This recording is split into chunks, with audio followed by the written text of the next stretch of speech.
The concept of Five Nights at Freddy's was a solid one. That's why it gained popularity so quickly. Haunted animatronics and a night guard having to survive until morning? Genius. New but familiar. And it was no wonder that with every game, new animatronics came into the fold and into the growing story to spook and unnerve audiences. But that fear of the animatronics only went so far. After all, once you reached 6 a.m., you could walk out the door. And they couldn't follow you. They would stay at the pizzeria until the next time you returned. But what if they found a way out? Well, they'd be stuck. They wouldn't be able to survive out on the streets. A plushy, cutesy animatronic with fragile components hiding under a suit, they aren't built to exist off of their stage. So if they wanted even a chance, they would have to adapt. And that adaptation for survival was named Ennard.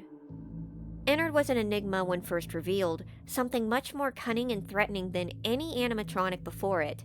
And even after all this time, it still stands out. And yes, I want to warn you now that there will be a lot of back and forth between he's and they's. He, the structure, and they, the band that built it.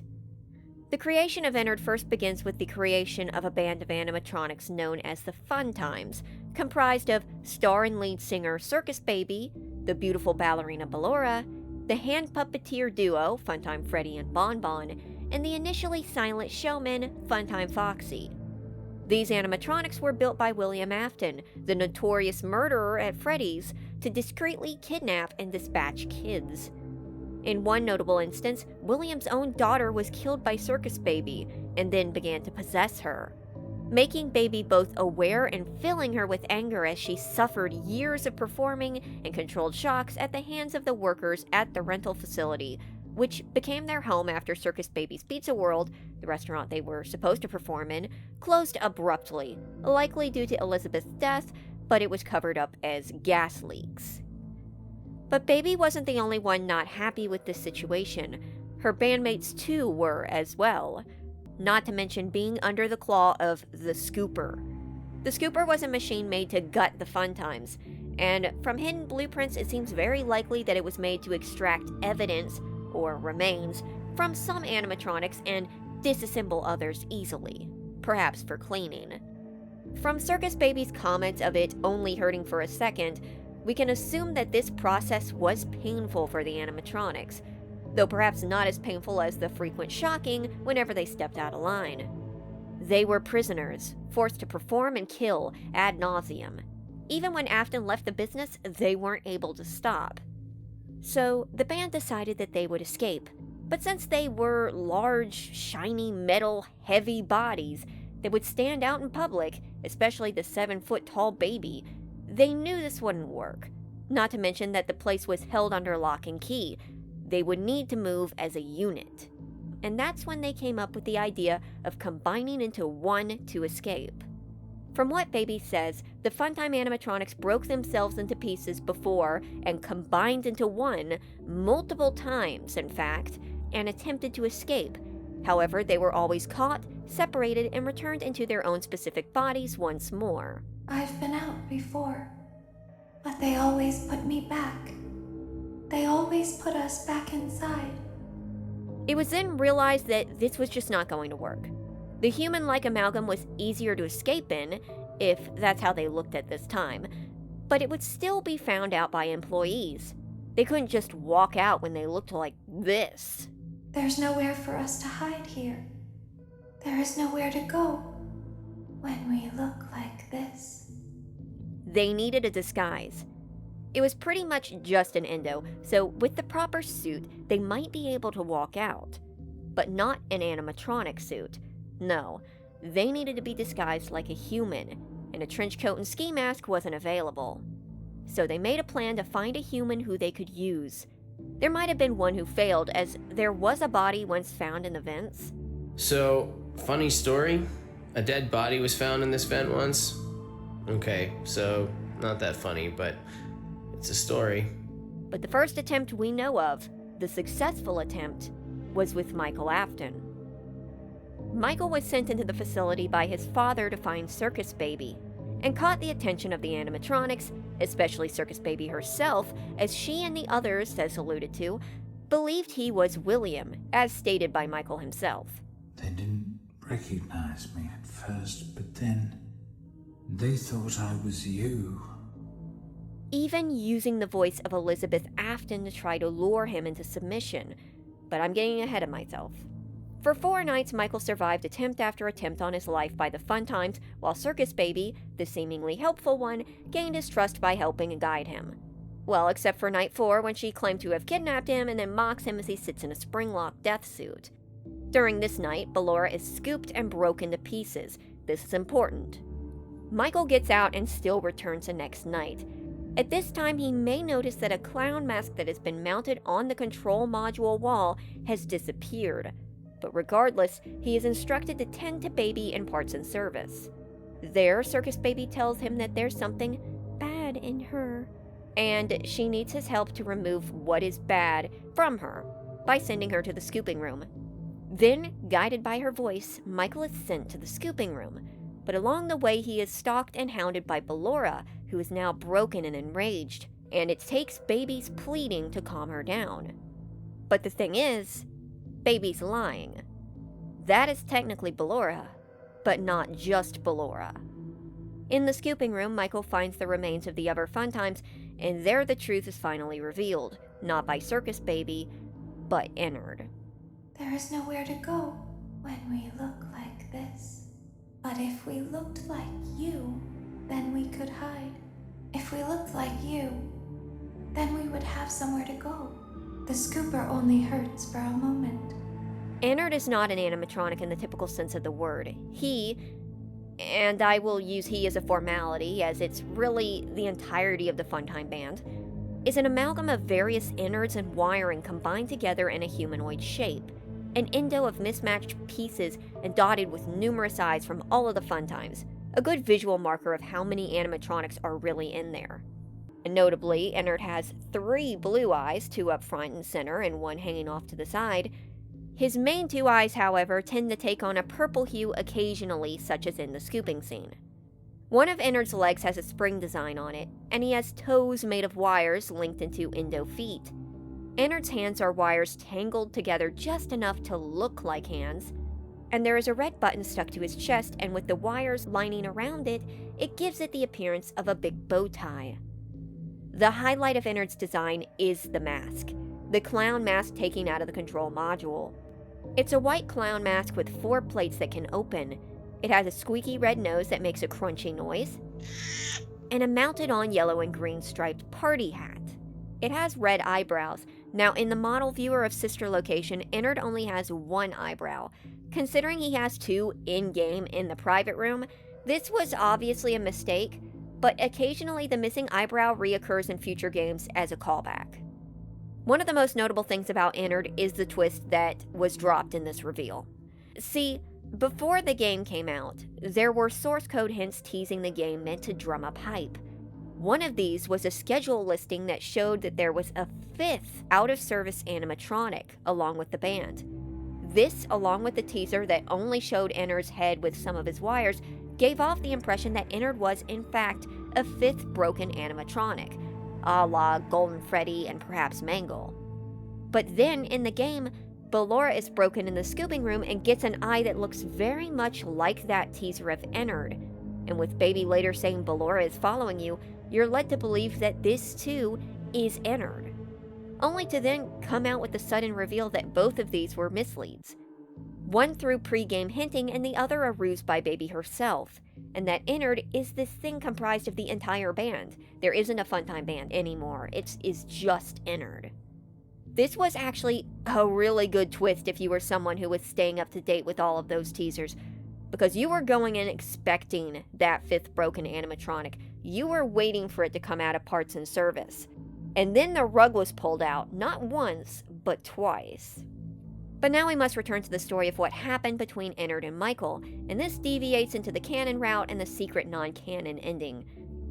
In the secret ending, Michael doesn't even get to this point. Instead, he gets a keycard and escapes into the private room where he's stuck in a survive the night scenario against Ennard alone.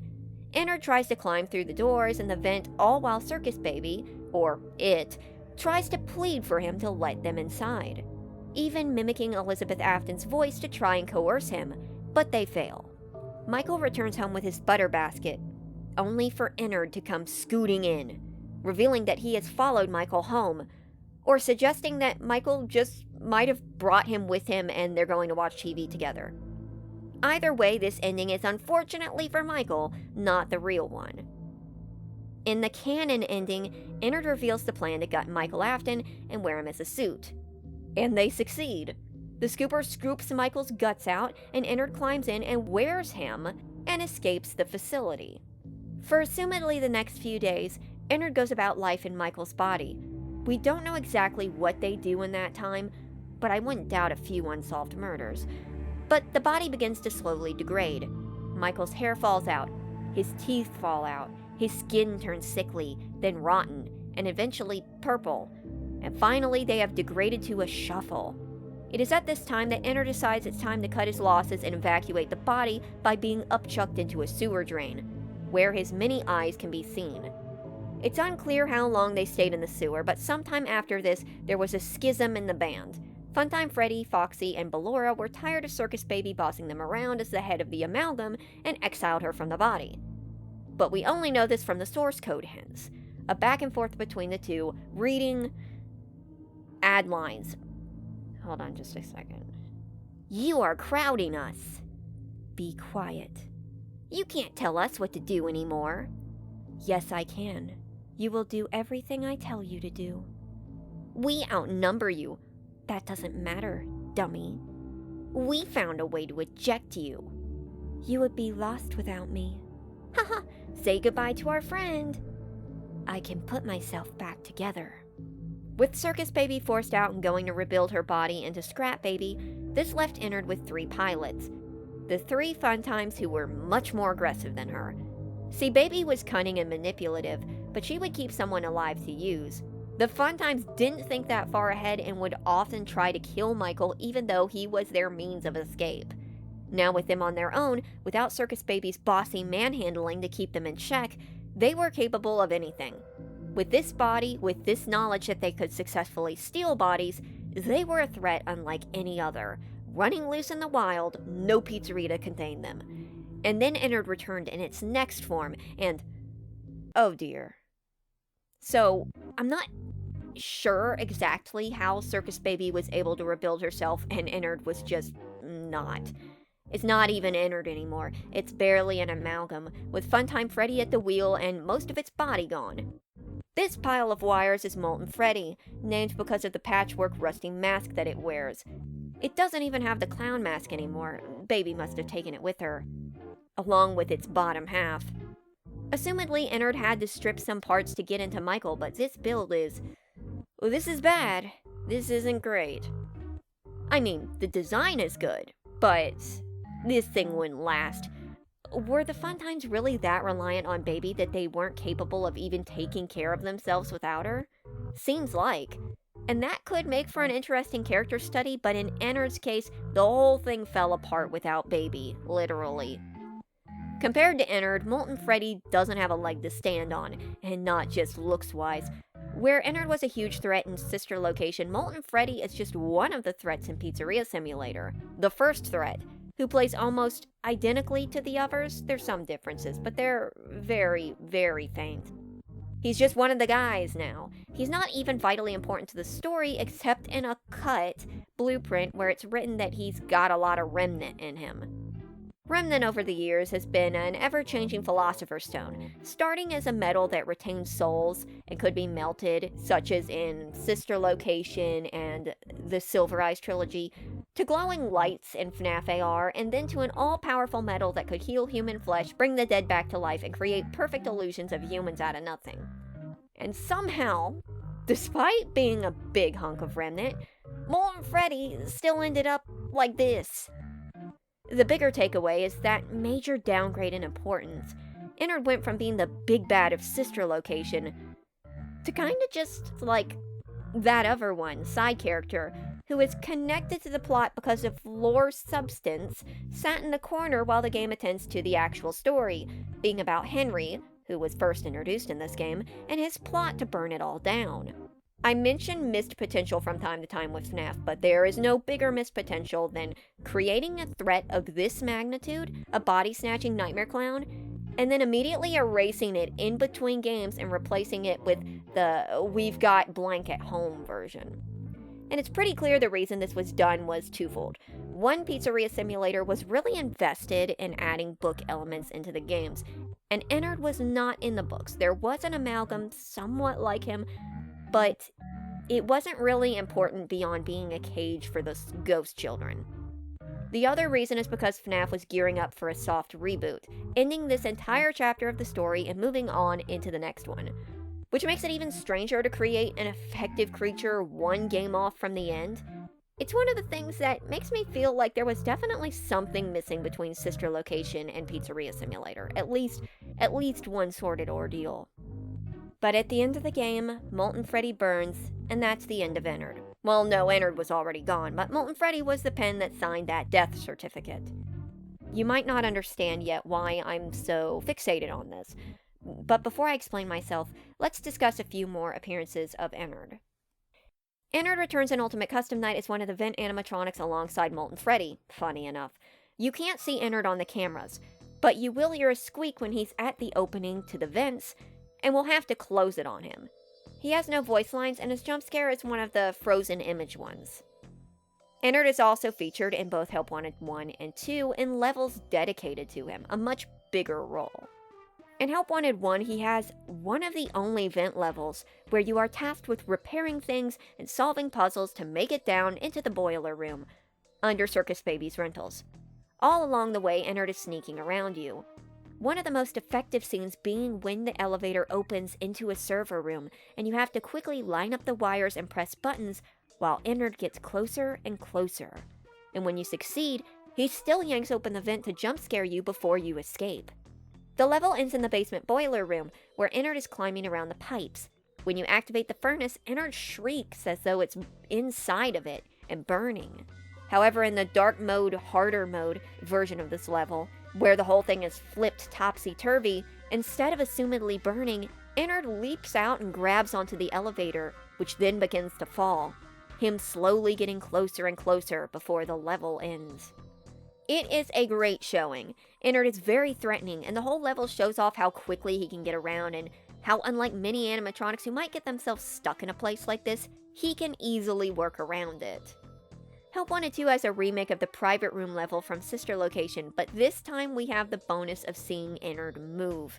He moves very fast in the vents, scuttling very quickly, but in the hallways, Ennard walks with a disjointed, almost pained sort of gait. It's like a zombie shuffle. All the while you can hear the crunchy squeaking of something that sounds like it maybe shouldn't be exposed. He has what could be a limp, and that could be because of the different legs, but he'll get to you, and if you don't shut the door in time, he will get you. Another thing worth reflecting is the models. Help Wanted Ennard's was a little doughy, but his Help Wanted 2 model is excellent. The only caveat being that the eyes along his body are all yellow instead of multiple colors. No Christmas tree clown here, but it is a good-looking model.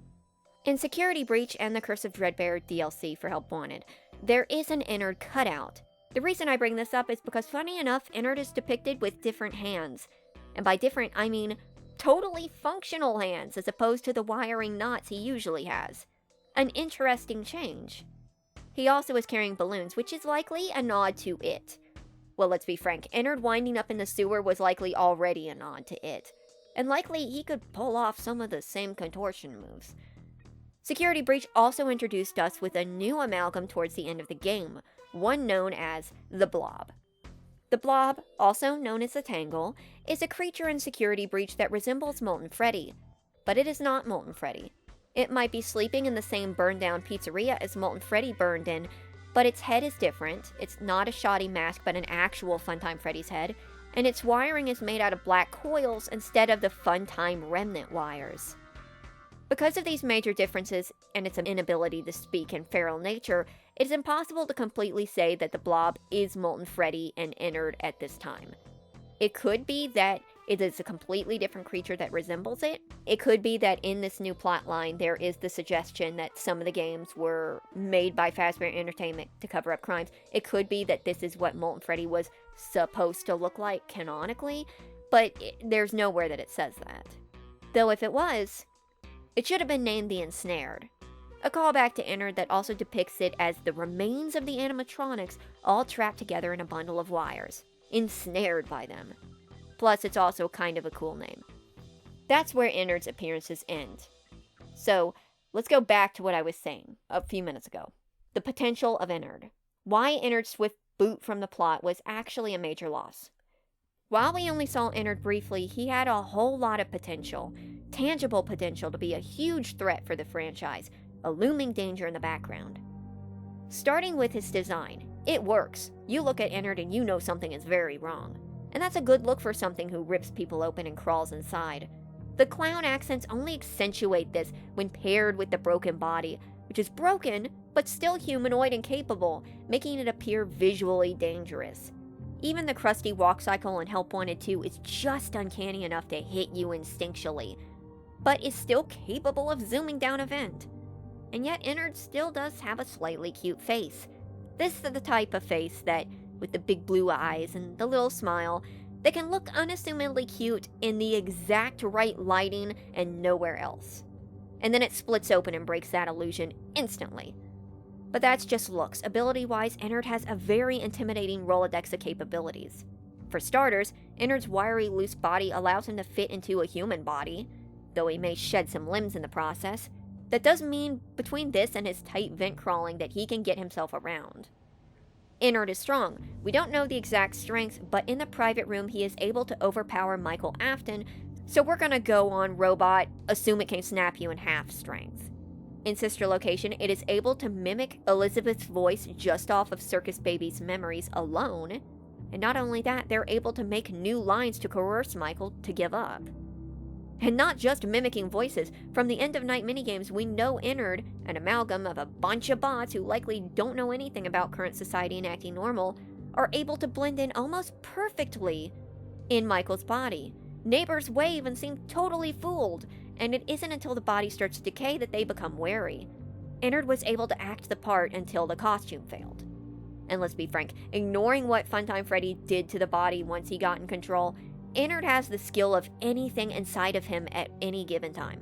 If Circus Baby is there, he is a manipulator. If Funtime Freddy is there, he is a sadistic killer. He is a little of everybody, which means anything they bring in with them, he has.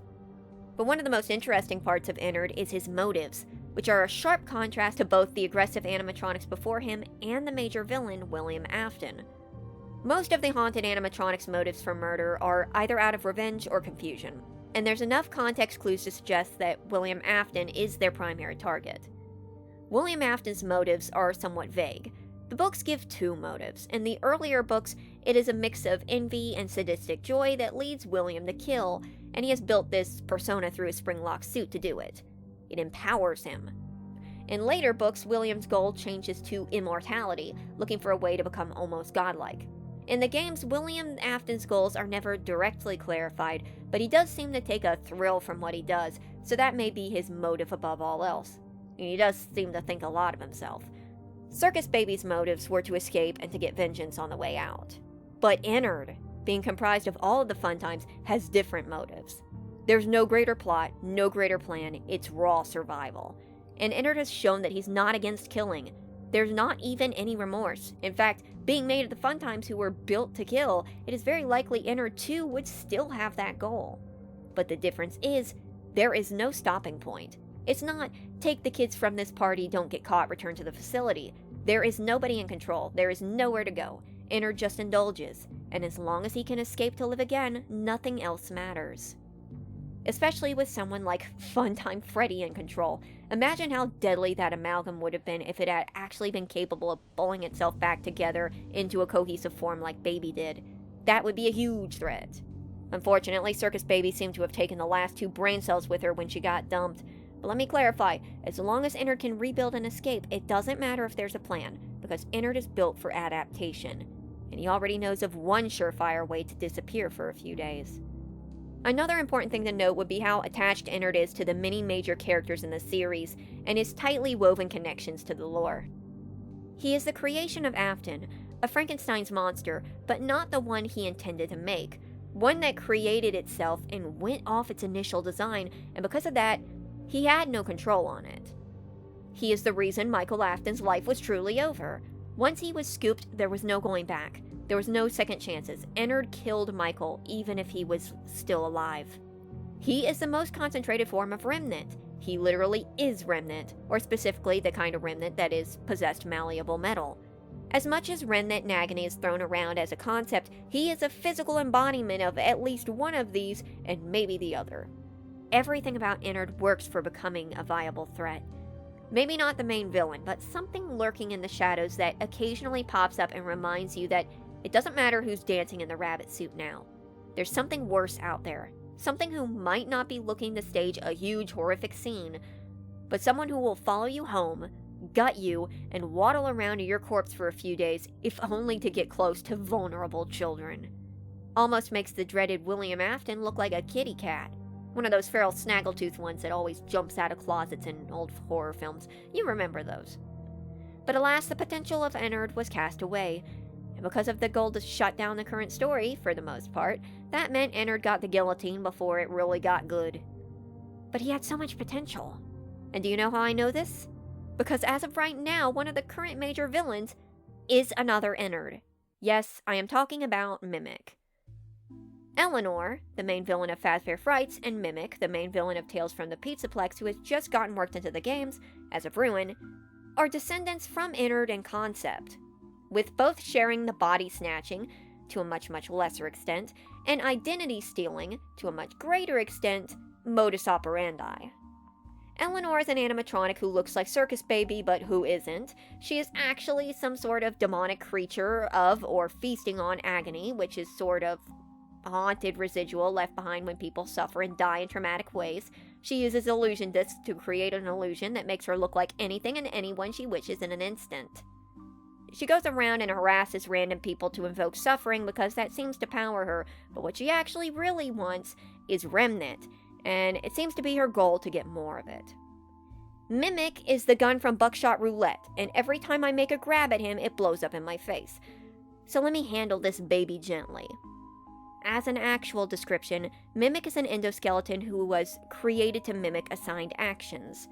After being attacked by his creator, he was filled with rage and began to attack and kill others after being inadvertently given the command by a Freddy's employee to take animatronics apart.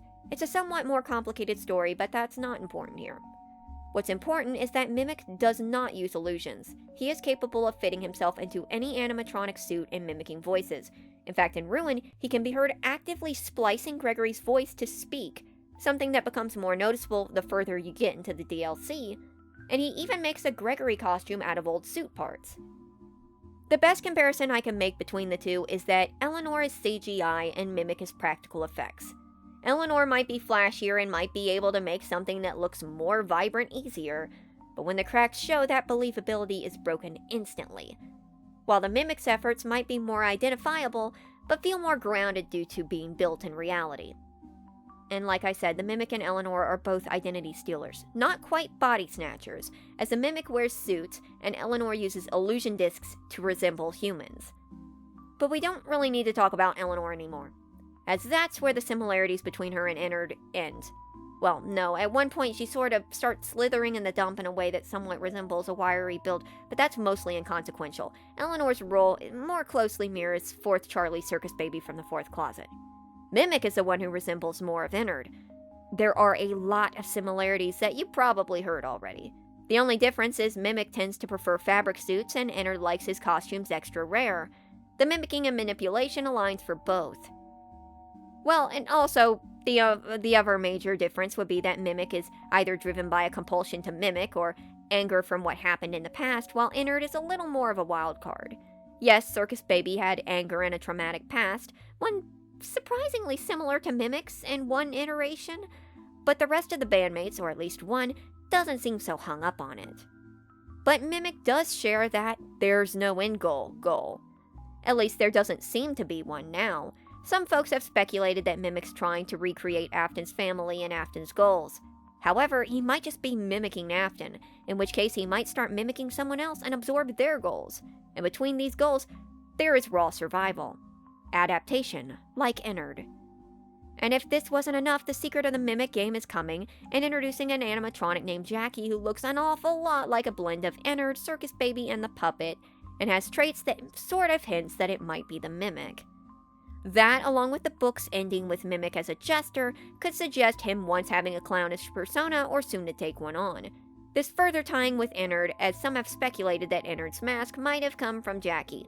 They do look similar, but personally, I'm still of the belief that originally this mask came from an old Circus Baby variation, but that might be changed in this upcoming game. But with the possibility of Mimic becoming the animatronic that was the previous iteration of Ennard, and then outliving him, and having so many of his traits, it seems like the mantle of Ennard has been picked up, and the torch is getting carried along by Mimic. By all accounts, Mimic is a step back in the direction that Ennard started, with the games already aiming to establish him as being a major person for some time, to get him back on the same ground Ennard had with his connections to multiple characters. This is technically the only way to get Ennard back now that he's gone. Through the Mimic. The Mimic is the new Ennard. But it is not the same. And this is not on Mimic. This could have been anyone. In fact, Mimic is replicating that feel of Ennard leagues better than what Eleanor was doing. Eleanor was all over the place. She was practically green screened into other scenes to establish herself as a villain. But I digress. The point is that we still didn't get exactly Ennard.